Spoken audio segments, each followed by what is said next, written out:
আমি তারাপীঠ তারামার মন্দিরের পূজারী সুদীপ চ্যাটার্জি। হচ্ছে আমার ভাইপো রাশেশ্বর চ্যাটার্জি।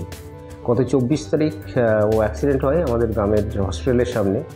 নিয়ে ওকে আমরা সরাসরি এখানে নিয়ে আসি।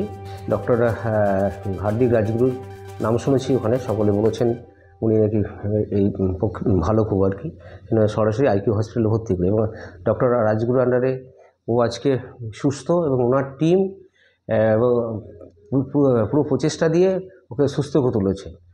আইকিউ হসপিটালের সমস্ত স্টাফ আমাদেরকে খুবই দারুণভাবে হেল্প করেছেন, আন্তরিকতার সঙ্গে হেল্প করেছেন, যেটা আমরা কোনোদিন ভুলবো না। আমরা আজকে আশা করতে পারিনি ওকে আমরা বাড়িতে নিয়ে যাবো, যে পজিশনে আমরা এখানে নিয়ে এসেছিলাম।